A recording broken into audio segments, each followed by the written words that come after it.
हम्म। Ready. जी नमस्कार, स्वागत आप सभी का धन्वंतरि के YouTube चैनल पर। बचपन के वो दिन याद आ जाते हैं जब आप मेले पढ़ने जाते हैं, क्योंकि आप पहले मेले पढ़ते नहीं थे।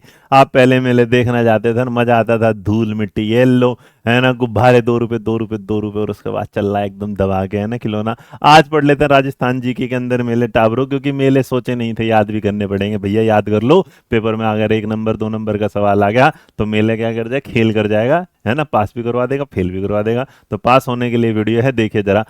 मैं इसमें जो वीडियो में है, नॉर्मली हम कई सारे मेलों का जिक्र करेंगे, बट जो बेसिक सबसे ज़्यादा जरूरी है, उसमें कई बार एक सवाल हो जाए कि तीर्थों का मामा कौन सा मेला बोला जाता है। तो आप में से बहुत सारे लोगों को नहीं पता होगा, तो चलिए मैं बता देता हूँ। शुरुआत करता हूँ आज की क्लास के साथ। जहाँ पुष्कर मेला जो पुष्कर अजमेर में लगता है, नॉर्मल कार्तिक पूर्णिमा के दिन लगता है। सबसे बड़ी बात है, मेरवाड़ा का सबसे बड़ा मेला कहलाता है। इस दिन पशु मेले का भी आयोजन किया जाता है। पशु मेले का आयोजन एक और चंद्रभागा वाला भी होता है, बट यहाँ पर दो नस्ल बदल जाती है। इसमें गिर आता है, उसमें मारवाड़ी। फिलहाल एक पर समझ लेते दोबारा। कार्तिक पूर्णिमा के दिन लगता है, मेरवाड़ा का सबसे बड़ा होगा। पशु मेले का भी आयोजन होता है। गिर नस्ल का इसमें व्यापार होता है। अंतर्राष्ट्रीय स्तर का मेला कहलाता है और तीर्थों का मामा इसी मेले को बोला जाता है। राजस्थान का सबसे रंगीन मेला जो कहलाता है वो पुष्कर मेला अजमेर का कहलाता है। इसके अलावा दूसरा नंबर जिसके बारे में अभी जिक्र कर रहा था, चंद्रभागा, ये भी कार्तिक पूर्णिमा के दिन लगता है। शिवालय में पूजन किया जाता है। और जो झालरा पाटन को जो है घंटियों का शहर कहते हैं। अगर यहाँ पर घंटियां ज्यादा, जैसे लोग घूमने भी जाते हैं तो घंटियां लेके आते हैं।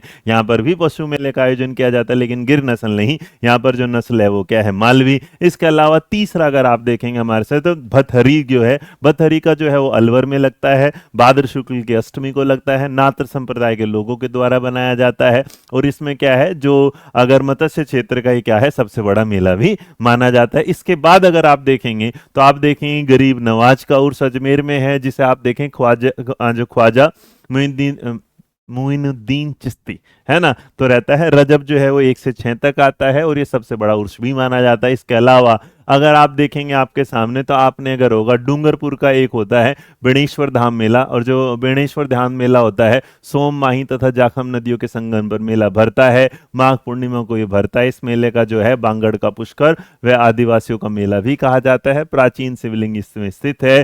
संत माव जी को बणेश्वर धाम के क्या है, ज्ञान की प्राप्ति हुई थी। इसकी याद में ये मेला क्या है वहां पर लगाया जाता है। ये भी एक रंगीन मेले के रूप में जाना जाता है। इसके अलावा अगर आप देखें, घोटिया अंबा मेला जो बांसवाड़ा में लगता है, चैत्र अमावस्या को लगता है। इसको भीलों का कुंभ कहते हैं। जैसे महाकुंभ अभी लगा है, तो भीलों का महाकुंभ अगर किसी मेले को बोला जाएगा तो घोटिया अंबा मेला को बोला जाता है। इसके अलावा भूरिया बाबा या गोमेश्वर मेला जो होता है, भूरिया बाबा या गोतमेश्वर जो होता है आपके सामने, ये जो मेला है प्रतापगढ़ में लगता है। वैशाख पूर्णिमा को लगता है और मीणा जनजाति का कुंभ कहलाता है।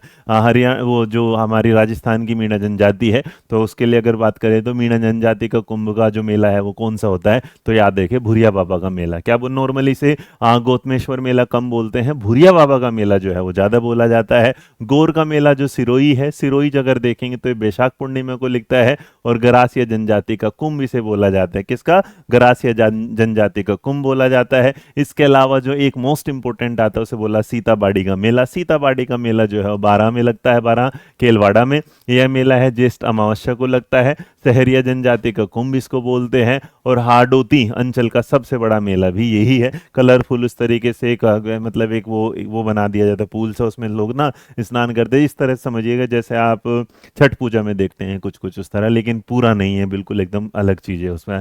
उसके अलावा कपिल मुनि का जो मेला है वो कोलायत बीकानेर में लगता है। कपिल मुनि का जो मेला होगा उसमें भी डुबकियां आप देख रहे हैं जिस तरह लगाने इस फोटो के साथ, कार्तिक पूर्णिमा के दिन लगाया जाता है। और इसमें जो होगा कोलायत झील पर क्या है, दीप दान किया जाता है। इसका मुख्य आकर्षण होता है कपिल मुनि जो सांख्य दर्शन के उसके प्रेरणा माने जाते हैं। और जंगल प्रदेश का सबसे बड़ा मेला जो है कपिल मुनि का यही मेला कहलाता है। इस वीडियो के दौरान जब मैं थोड़े स्पीड से बढ़ा देता हूं, अगर शब्द ऊपर नीचे हो तो उसके लिए मैं माफी चाहूंगा, लेकिन क्योंकि वीडियो छोटी बनानी है उसमें ज्यादा समय ले नहीं सकता, और वो चीजें मैं आपको थोड़ी ट्रिक के साथ चल रहा हूं, तो इसलिए आप तक हो सकता है कुछ शब्दों का ऊपर नीचे हो जाए, ध्यान रखिएगा इस बात को। उसके अलावा रामदेव मेला, तो रामदेव ये बाबा रामदेव ना समझिएगा, ये रामदेव मेला अलग है। रामदेवरा जो जैसलमेर में लगता है रामदेव में। जो याद रखिएगा, इस मेले का जो आयोजन होता है वो आपने पोखरण सुना होगा, है ना, हिंदुस्तान में पोखरण याद होगा, परमाणु बम वाला। उसी तरह इस मेले का जो मेन आकर्षण होता है वो तेरह लाती नृत्य होता है, जो कामड़ संप्रदाय करता है,